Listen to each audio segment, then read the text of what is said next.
Y para eso hemos invitado a Isabel Puerta. María Isabel, profesora de Ciencias Políticas, investigadora de Gobierno y analista. Bienvenida, María Isabel. ¿Cómo nos encontramos el día de hoy? Buenas tardes. Hola, buenas tardes, Andrea y Borja. Un gusto estar con ustedes. Venga, pues vamos a comenzar, que tenemos, como siempre se suele decir, mucha plancha el día de hoy. Elon Musk, ¿tiene o no tiene autoridad para poder pedir a trabajadores federales que le rindan cuentas? Es que yo creo que ahí es donde está el problema, porque por una parte la Casa Blanca dice que sí, que él tiene la autoridad y tiene la potestad, pero por otro lado vemos como los mismos cabezas de las agencias están diciendo que no pueden dar la información o que no la pueden dar de una cierta manera. A mí lo que me parece es, por una parte, todavía no queda claro cuáles son las funciones de Elon Musk o en todo caso del departamento. Eso no está suficientemente aclarado. Recordemos que se les está pidiendo también transparencia a ellos y hasta los momentos no hemos tenido una corroboración sobre lo que es exactamente la función que cumple esta agencia y las funciones que cumple Musk y su equipo. Pero por otro lado también pareciera, y yo creo que cualquier experto en administración pública se los puede corroborar, y es que esta gente no tiene ninguna coordinación entre lo que dice la Casa Blanca, lo que dice la agencia que encabeza o el departamento que encabeza Musk y lo que las demás agencias del gobierno federal se supone que deben hacer. Porque a mí me parece sumamente irregular que esto se esté manejando con un correo. No sé si ustedes han visto en algunas capturas que aparece ese mensaje que cuando uno tiene un correo institucional, por ejemplo, en mi caso, yo tengo un correo institucional y cuando recibo un correo de fuera de mi organización, se me pide que tenga cuidado, que en lo que respondo, cómo lo respondo y cuáles son los enlaces a los que puedo hacer clic. Y eso lo vimos en algunos de los correos que usaron como ejemplo. Ya eso implica una irregularidad porque pareciera que los correos de donde viene esa orden ni siquiera son reconocidos por las agencias. Entonces, a mí lo que me luce es que hay un completo desorden, no hay coordinación y eso quizás lo que nos hace es pensar que lo que estamos viendo no es una presunción, hay una enorme desorganización de esta supuesta estrategia para lograr una reducción del tamaño del gobierno federal. Sí, estamos viendo esa misma confusión dentro de algunos departamentos en que los líderes han sido designados por el propio presidente Donald Trump. Ahora, hay quienes dicen, aquí sí se necesita reestructurar el gobierno. El problema está en la manera en que lo están haciendo, porque han entrado como si esto fuera una empresa, como si están manejando una empresa tecnológica de Silicon Valley.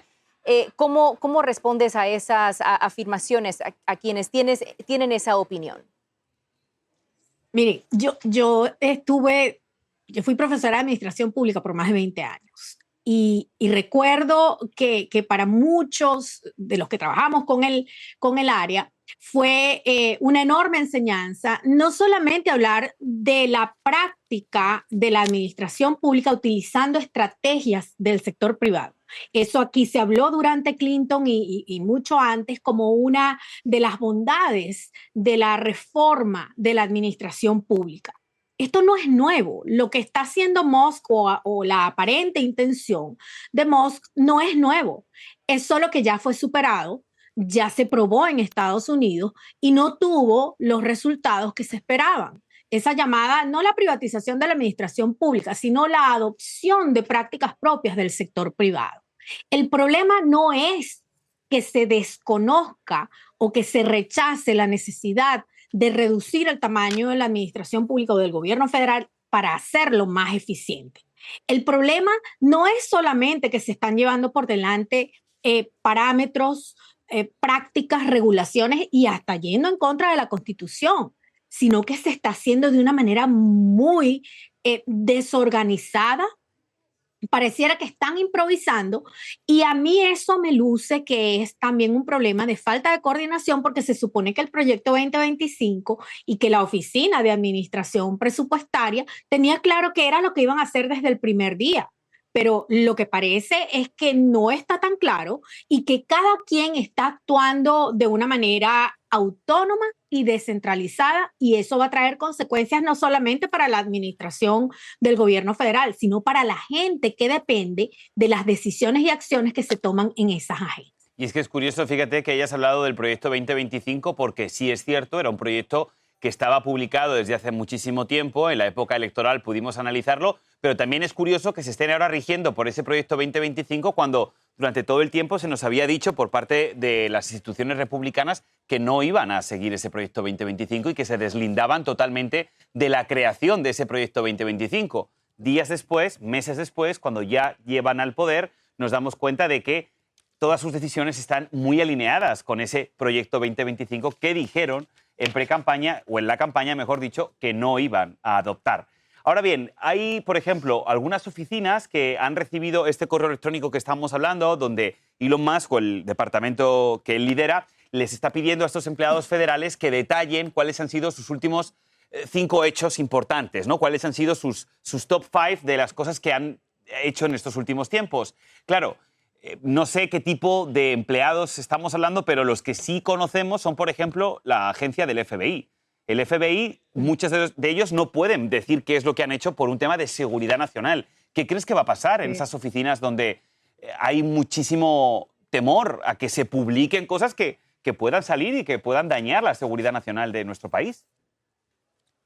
Es que es absurdo. Primero, existen mecanismos institucionales para que los supervisores inmediatos sepan qué es lo que están haciendo los empleados. Por ejemplo, los profesores. Nosotros tenemos que rendir cuenta y se la rendimos a nuestro supervisor inmediato, que a su vez lo hace con su... es una cadena, es jerarquía, esto es administración pública. El asunto es que esto es un agente externo que está utilizando un método sumamente primitivo. Nosotros tenemos sistemas desde el punto de vista digamos, de la comunicación. Nosotros tenemos sistemas donde simplemente ingresamos la información que necesitan nuestros supervisores para verificar que estamos cumpliendo con nuestras tareas. Pero esto parece una cosa completamente rudimentaria y lo que dices es cierto. ¿Cómo puede no solamente el FBI, digamos, las otras agencias que se encargan de temas, por ejemplo, de inteligencia, ¿cómo van a divulgar qué es lo que están haciendo? Supongamos que es un agente encubierto. Supongamos que es una persona que está haciendo un trabajo que tiene que ser sumamente confidencial y que está protegido por todas estas clearances de seguridad. Eso es absurdo. Ellos lo deberían saber. Si están al mando de estas acciones, deberían al menos tener el conocimiento sobre qué es lo que están haciendo. Y es lo que menos parece. Estaremos siguiendo este polémico tema muy de cerca. María Isabel Puerta, profesora de Ciencias Políticas, investigadora de gobierno y analista política. Gracias por estos detalles y análisis. Buen día. Igualmente.